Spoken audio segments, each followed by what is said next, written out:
हरे राम राम राम हरे हरे, हरे कृष्ण कृष्ण कृष्ण हरे हरे, हरे राम राम राम हरे हरे, हरे कृष्ण कृष्ण कृष्ण हरे हरे, हरे राम राम हरे हरे, हरे कृष्ण कृष्ण कृष्ण हरे हरे, हरे राम राम हरे हरे, हरे कृष्ण कृष्ण कृष्ण हरे हरे, हरे राम राम हरे हरे, हरे कृष्ण कृष्ण कृष्ण हरे हरे, हरे राम राम हरे हरे, हरे कृष्ण कृष्ण कृष्ण हरे हरे, मंडली गौरी हरे विठ्ठल श्री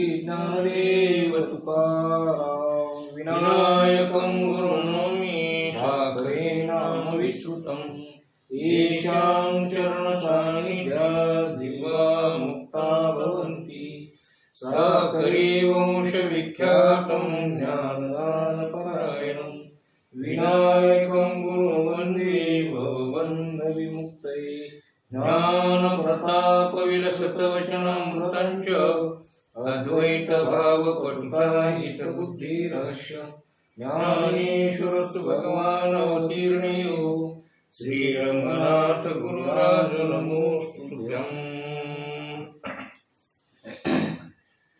गेली 5-6 दिवस झालं आपण पंचीकरणाचा विचार करीत आहोत आणि या पंचीकरणाच्या छोट्याशा ग्रंथामध्ये ब्रह्मनिष्ठ श्रीराम गुरु आपल्या शिष्याला आत्मबोध करतायत.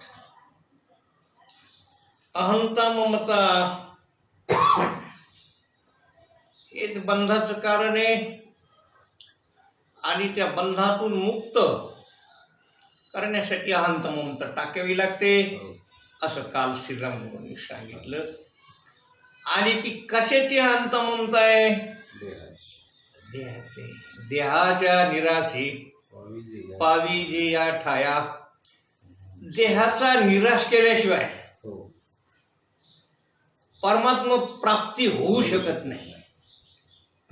बंध निवृत्ती होणे शक्य नाही. म्हणून काय झालं पाहिजे? देहाचा निराश. माणसं सगळे साधन करतात, पारमार्थिक सगळे साध्य करतात, पण देहाच्या निराशावर जात नाही. जोपर्यंत देहाचा निराश होत नाही तोपर्यंत परमार्थातलं काहीच हाती लागत नाही. आलं का लक्षात? म्हणून देहाचा निराश करीत करीत करीत करीत परमात्मा पदाला प्राप्त व्हावं लागतं. आणि जोपर्यंत देहाचा निराश होत नाही तोपर्यंत त्याला संसारिकच म्हणावं लागतं. जोवरी नाही निरसला देह तवरी अवघी संसारिक. मग महाराज का असला, प्रवचनकार असला, केवढा विद्यावान असला, शास्त्र पारंगत असला आणि काही जरी असला तरी कशाचा निराश झाला नाही? देहाचा निराश. मग देहाचा निराश झाला नाही तर त्याला संसारिकच म्हणावं लागतं. तो संसारातच पडतो. पण देहाचा निराश त्याची अहंता ममता टाकल्याशिवाय जात नाही. आणि म्हणून देहाची अहंता ममता घालवण्यासाठी महाराजांनी सांगितलं पंचीकरण. की या पंचीकरणामध्ये देहाचा निराश करून दाखवलेला आहे. काय करून दाखवलेला आहे? निराश करून. तो देहाचा निराश करीत असताना महाराज या देहाचं वर्णन याला आरंभ केला. देह 3 आहेत: स्थूल, सूक्ष्म आणि कार. आणि या तिन्ही देहाचा निराश झाला पाहिजे. काय झालं पाहिजे? निराश झाला पाहिजे. आणि म्हणून महाराजांनी पहिल्या देहाच्या वर्णनाला आरंभ केला, तो स्थूल देह. यांनी सांगितलं की स्थूल देह 5 तत्वाचा आहे, 5 भूताचा आहे. त्याचं थोडंफार चिंतन आपण काल केलं ना.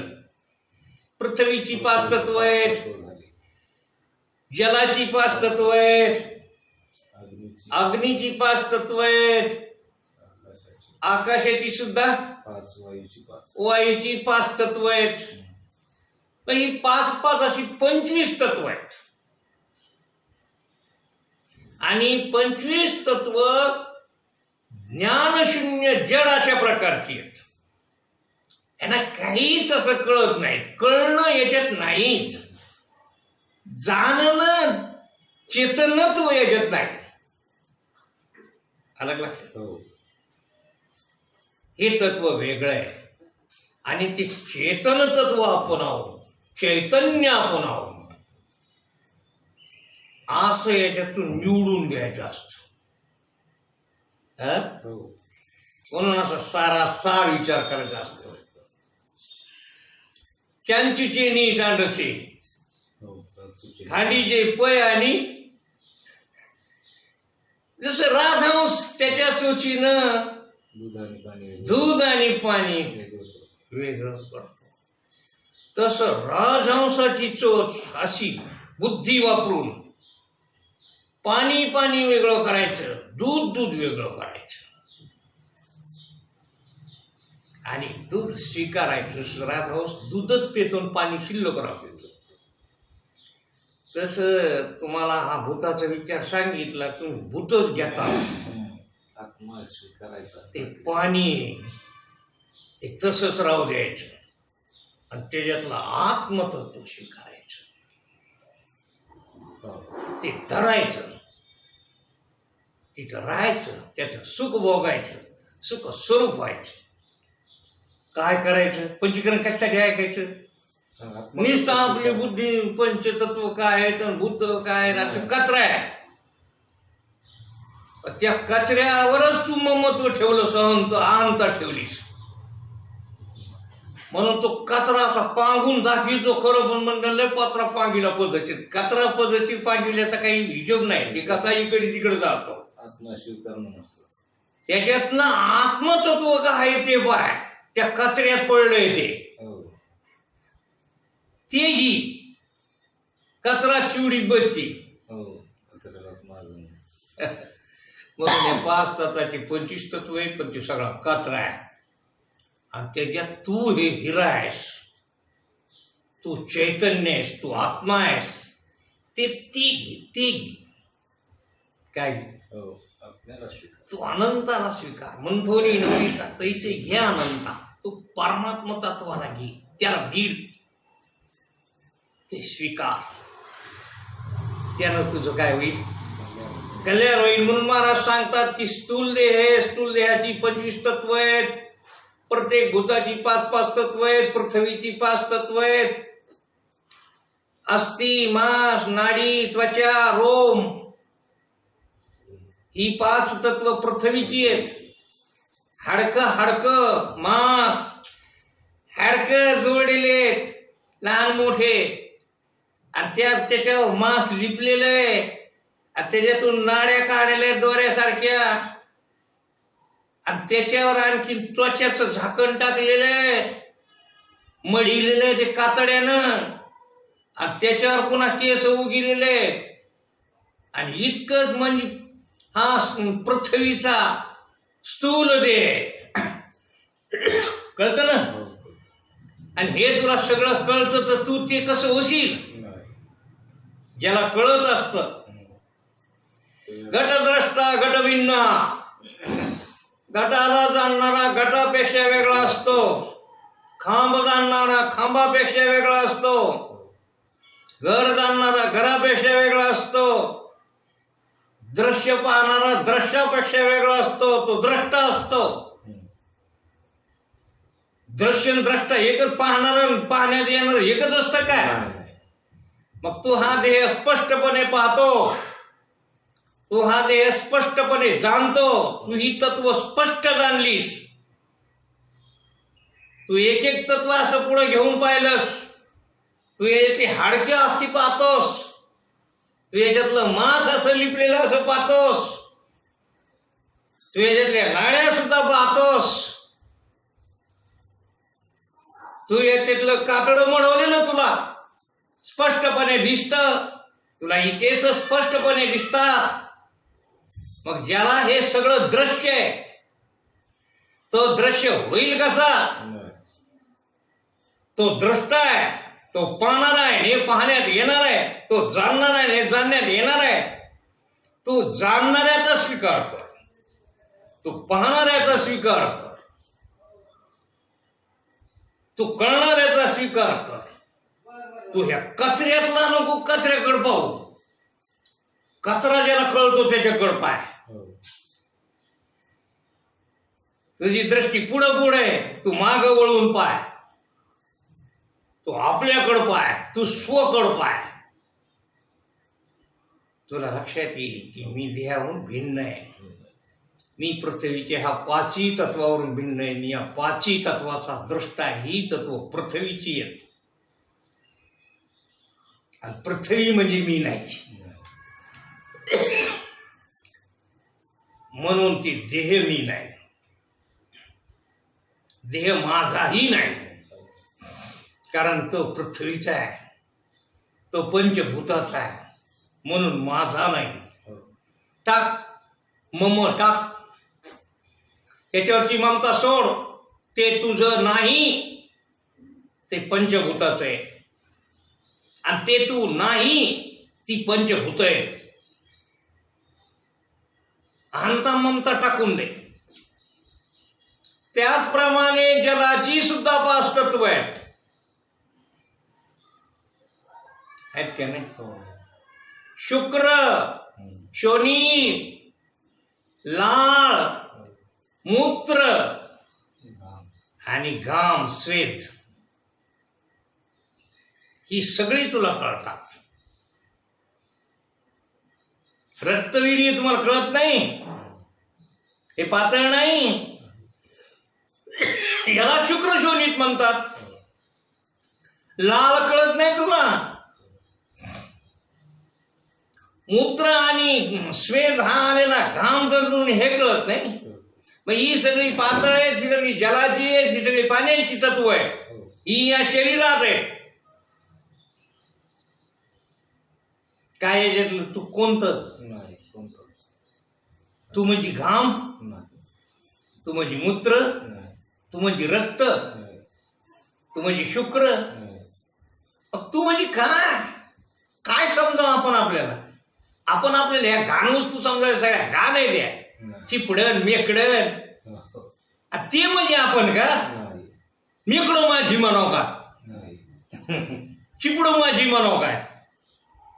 मग घाम माझा म्हणाव काय? कशाची अंतर ममता घेऊन बसला त्याची काय? अरे ती जलाची तत्व आहे.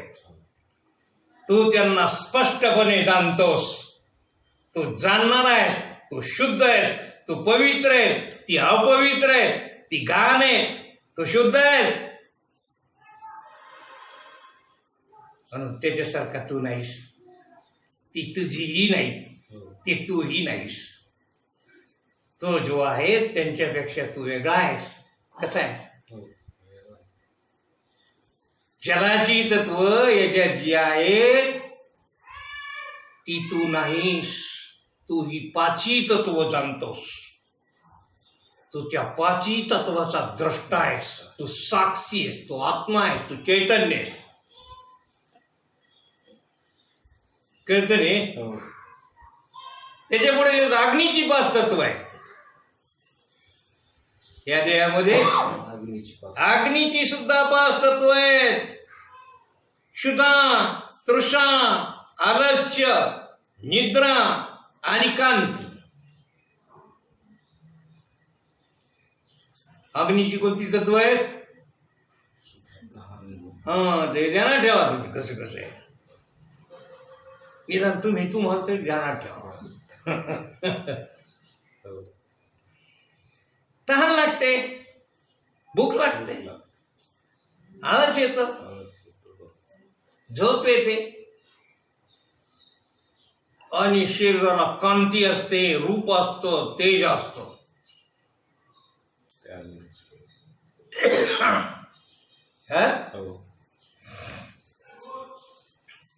ही पाच तत्व अग्नीची आहे. रूप हा अग्नीचा विषय आहे. तो त्याचा गुण आहे. अग्नीमुळे या शरीराला रूप दिसतं. अग्नीमुळे ही चमक आहे. कांती, जसं सोनं अग्नीत टाकलं की उजळून निघतं, हो. निघतं ना. हो. जसं अग्नीनं उजळून निघतं, टवटवीत वाटतं, कांती, प्रभा, तेज, हे तत्व आहे. ही चमक कुणाची? अग्नीची. अग्नीची आहे. तहान लागत याच्यात, बसडा बसडा भाता चालतो, गरम होतं, मग त्याच्यात पाणी टाकावं लागतं. अग्नीमुळे उष्णता निर्माण, हो. आणि म्हणून त्याला तहान लागते. तहान कोणाची? अग्नीची. अग्नीची.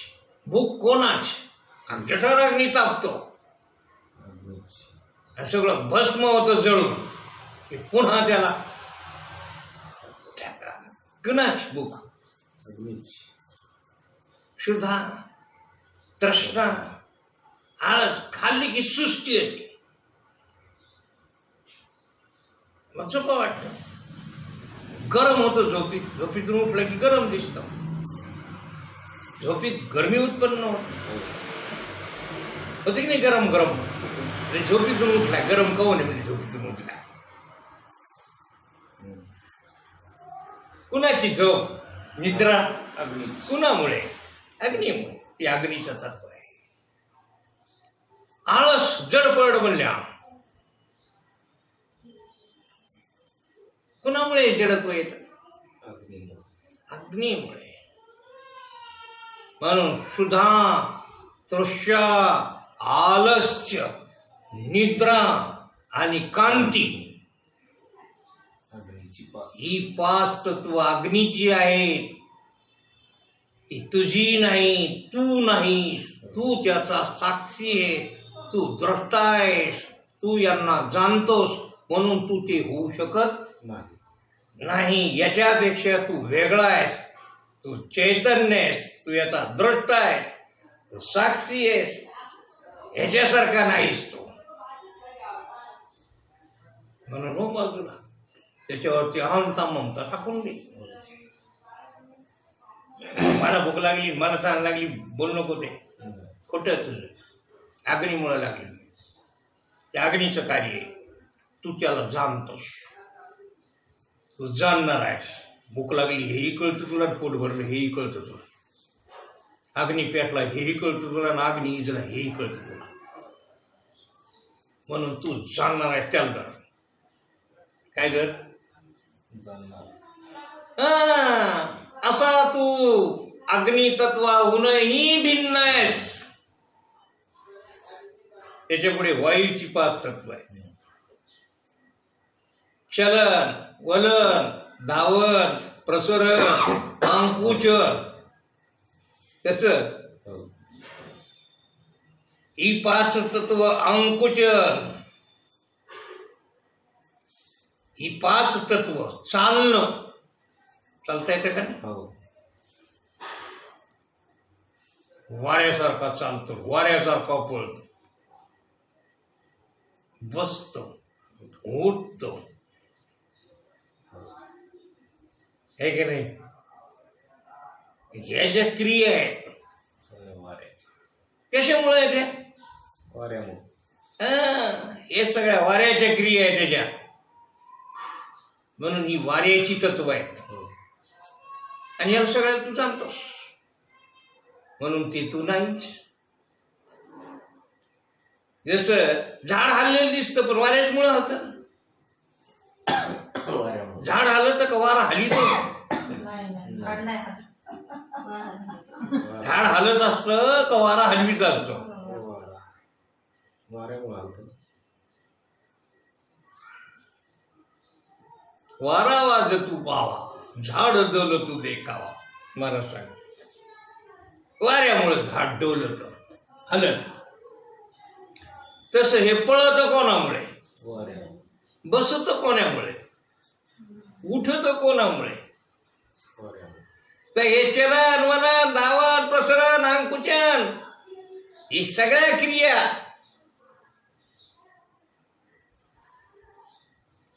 त्या वाऱ्याच्या आहेत.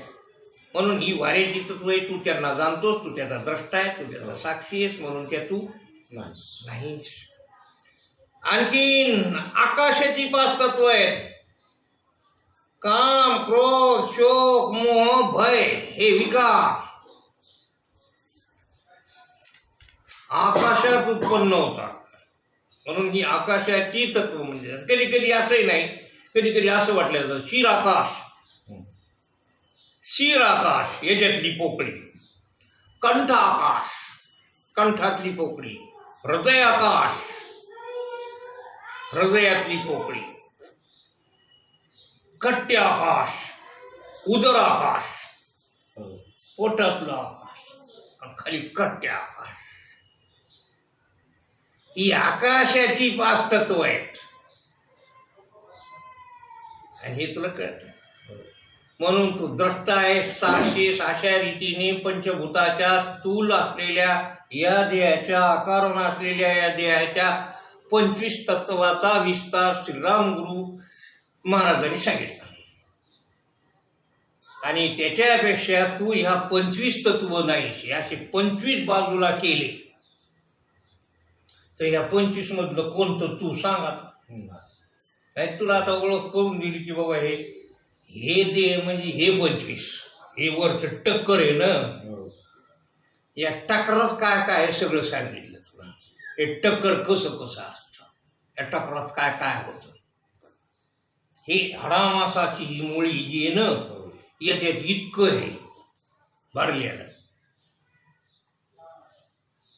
नाही आता याच्यातले हे 25 ढिगले वेगळे केले, 25 तुकडे वेगळे केले, हे सगळे अलग अलग आहे. मग याच्यात ह्या 25 मधला तू कोणता सांग.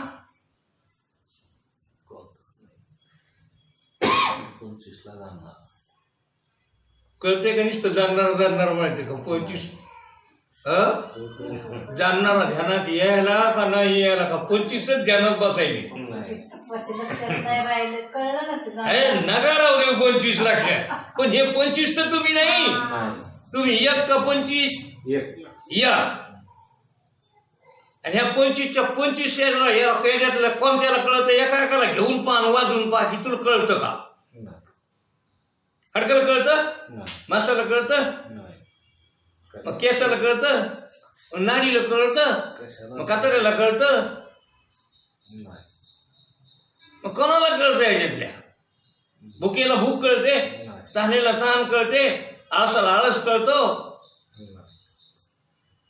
रूपाला रूप कळतं. कळतं हे 25 असे मांडलेलं ना. तर याच्यात कळणारा कोणीच नाही. आणि हे ज्याला कळतात तो मी, हे 25 ज्याला कळतात. मग 25 महत्वाचे का कळणारा महत्वाचा, तोच मी आहे. हे 25 मी नाही, म्हणून हा स्थूल देह मी नाही. तो माझाही नाही. म्हणजे नाही मी नाही तर नाही, पण ते माझे.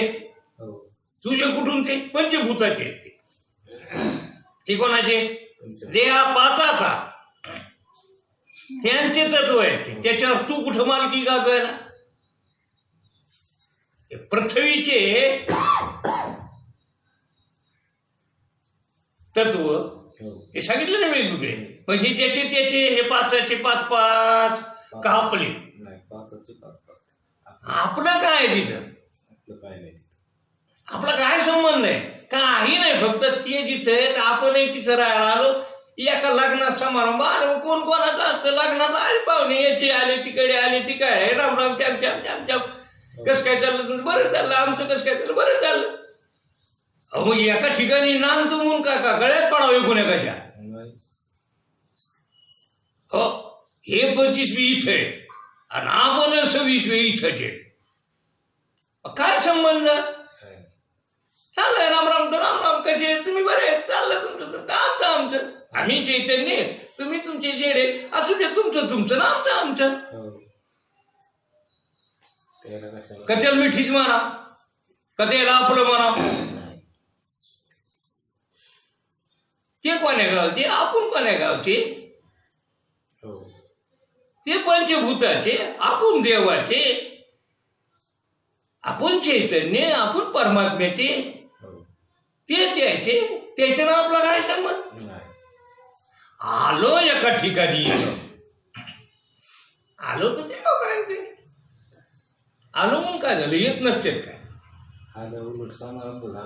समारंभ झाला तर मग चाललाय गोंधळ, पंचभूताचा गोंधळ, येला एकाही ठाई मेळ, लावीला सबळ अहंकार त्या पाठी, चाललाय ह्याचा गोंधळ. मग त्या गोंधळात तू कशाला डोकस चालवायला? सगळी त्याचा गोंधळ, तू हा गोंधळ होऊ देऊ नको, तू गोंधळून जाऊच नको.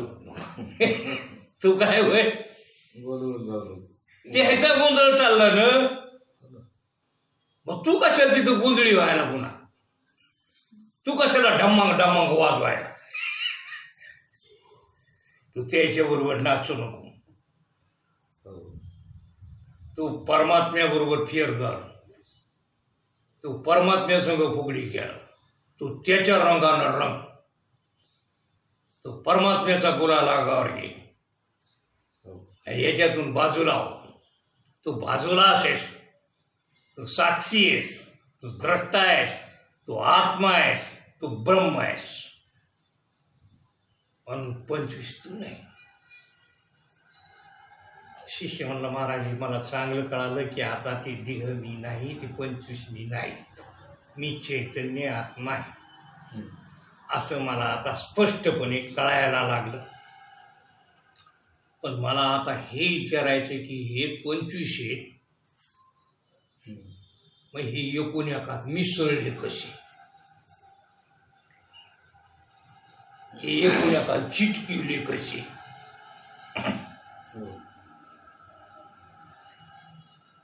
गुरु महाराज म्हणले ते ईश्वरी इच्छा आहे, नाही ते या भूताचं परस्परात वैर आहे. हे एकूण एकाशी खवकाठू करते, भांडणं करणार आहे ते एकूण एकाशी. मिसळायचं असं होत नाही. मातीला पाणी गिळून टाकतो, पाण्याला अग्नी नष्ट करतो, अग्नीला वारा राहूच देत नाही, वाऱ्याला आकाश छुटत दिले, आकाश मायेत जातं आणि माया ब्रह्मामध्ये विलीन होऊन जाते, ब्रह्मस्वरूपात सगळं विलीन होऊन जाते.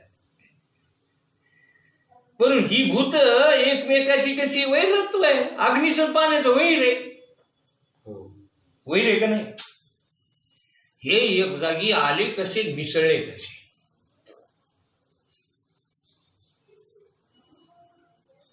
ती ईश्वरी इच्छा आहे.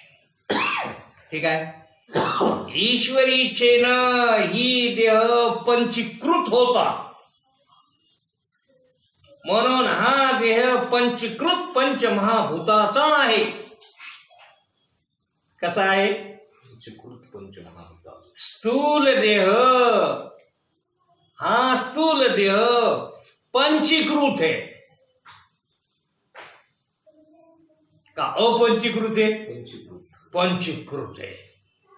म्हणजे 5 एकमेकात मिसळले. मग ते कसे मिसळले? तर एक भूत हे अर्ध होतं. आधी पृथ्वी अर्धी होती, अर्धा भाग बाजूला पडतो आणि अर्ध्या भागाचे पुन्हा 4 भाग होतात आणि ते 4 भाग दुसऱ्या 4 भूतासंग मिसळतात. जाऊ कळलं का काही? कसं होतंय? एका भाकरीचे 2 तुकडे म्हणजे अर्धी ठेवायची बाजूला आणि पुन्हा त्या अर्धीची 4 करायची, म्हणजे चतकोर कोरकोर बी नाही, चतकोर एका कोरीची बी 2 अशी चतकोर म्हणजे ते 4 आणि हे 4 तर उरले 4च भूत आणि त्या 4ही भूतासंग जाऊन हे मिसळत जाऊन तिकडं. कळलं का काही? थोडं याला म्हणते पंचीकृत. कसं पंचीकृत?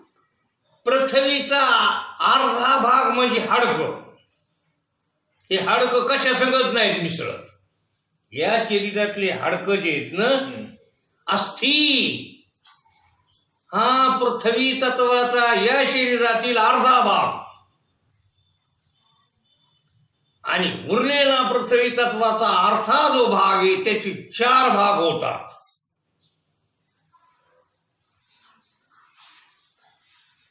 आणि त्याची उरलेली 4 तत्व बनतात. मांस, नाडी, त्वचा आणि रोम ही पृथ्वीच्या अर्ध्या भागाची तत्व आहे. आलं का लक्षात आहे? आणि हा एक भाग इतर भूतासंगे जाऊन मिसळतो. जसं मांस हे कोणासंग मिसळलं? पाण्यासंग. ते पाणी आता ते सरळ आहे ना. मांस कोणासंग मिसळलं? पाण्यासोबत मिसळलं. नाडी कोणासोबत मिसळली? चूक अशी पाहावं लागते. नाडी अग्नी गरम आहे कराय. तशी असं कोणासंग मिसळली?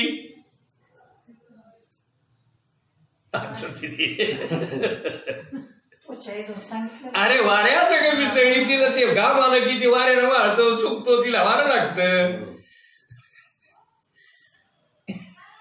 त्याच्या कोणासंग मिसळली? वाऱ्यासंग मिसळली. आणि केस कशासंग मिसळले? आकाशासंग. कापले ते आकाशासारखे, कापलेच तर काय, त्याला काहीच होत नाही, त्याला तरीच होत नाही. वर असतात पुन्हा सगळ्याचे टुकड्यावर असतात. अरुण पृथ्वी तत्वाच्या केस रोम या तत्वाचं चिंतन आकाशाबरोबर केलं जातं. त्वचा या तत्वाचं चिंतन वाऱ्याबरोबर केलं जातं. नाडी या तत्वाचं चिंतन अग्नीबरोबर केलं जातं. आणि मांस या तत्वाचं चिंतन जलतत्वाबरोबर केलं जातं. आणि अस्थी हा पृथ्वीचा निखळ भाग हे कशासंगत मिसळत नाही. अशा रीतीने ही पंचमहाभूत एकमेकाशी पंचीकृत झालेली आहेत. हे एक पृथ्वीचं सांगितलं, तसंच जलाचं आहे.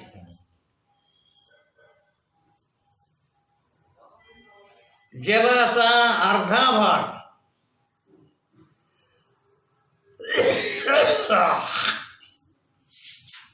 कोणता असं?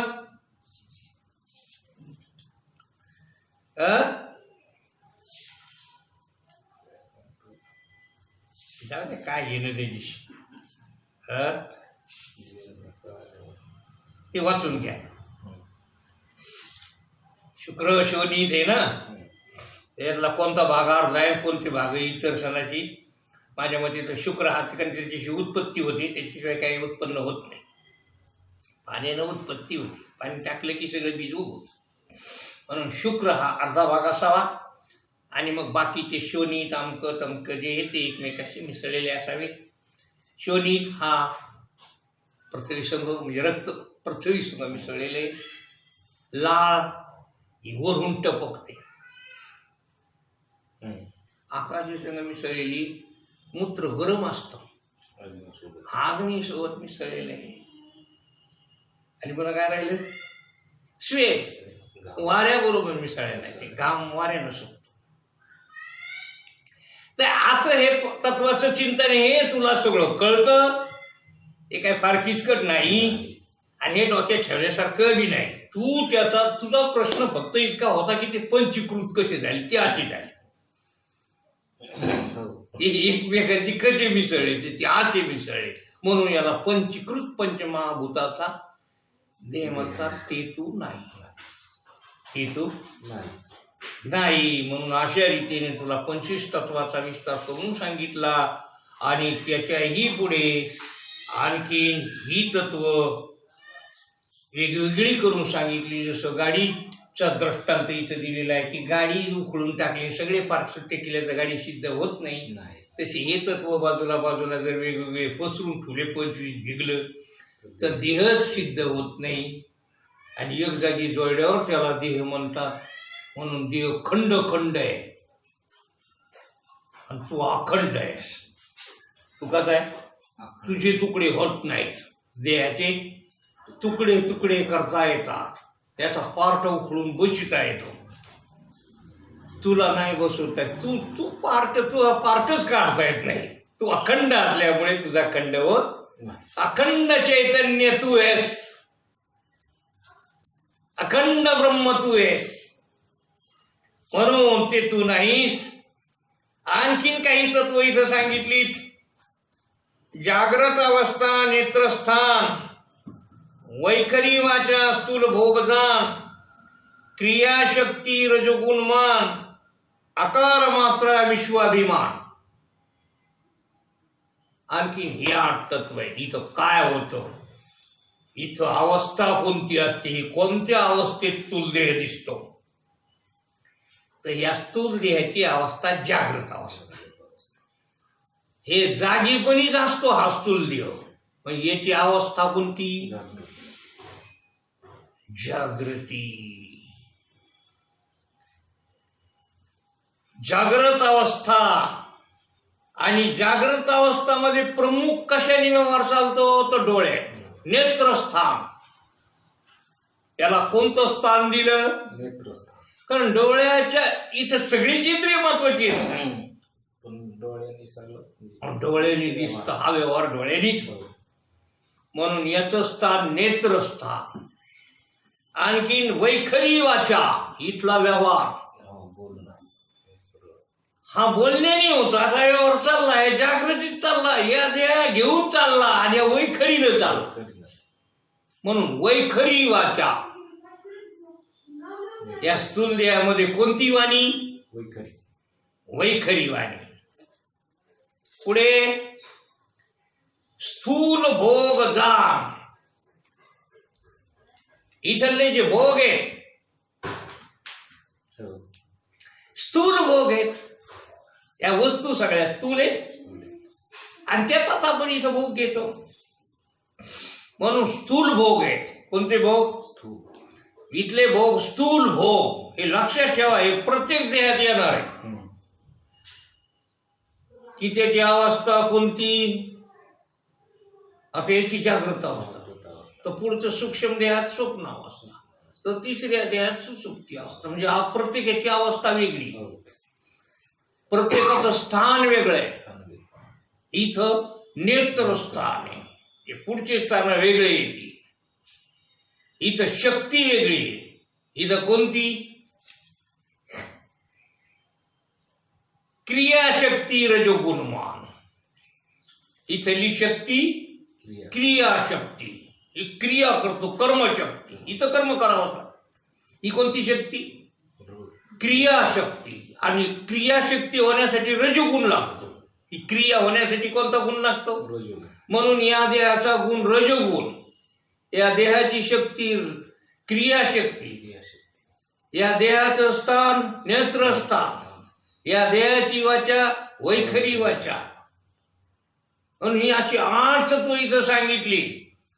जागृत अवस्था, नेत्रस्थान, वैखरी वाचा, स्थूल भोग जाण, क्रियाशक्ती रजोगुणमान, आकार मात्रा आणि विश्वाभिमान. ओंकाराच्या 4 मात्रा आहेत. अकार, उकार, मकार आणि अर्धमात्रा. त्याच्यातली पहिली जी मात्रा अकार मात्रा ती या देहाची. कारण इथं आकार आहे. याच्याशिवाय आकारच नाही. म्हणून आकार मात्र याला आहे. आणि विश्वाभिमान. या विश्वाचा, या विश्वातील पसाऱ्याचाच अभिमान धरतो. म्हणून इथे जीव विश्वाभिमानी आहे. इथे जीवाला जो, आपल्याला जो अभिमान आहे, अहंकार आहे, आपण ज्याच्यावर अहम मम धरतो, तो अभिमान कशात आहे? विश्वाभिमान. विश्वाभिमानी जीव आहे. इथे जीवाला विश्वाचा अभिमान होतो. म्हणून विश्वाभिमानी म्हणून ही प्रत्येक देहात येणारी आठ तत्व अशी आणि वेगळीच राहणारी ही आठही तू जाणतोस. हो.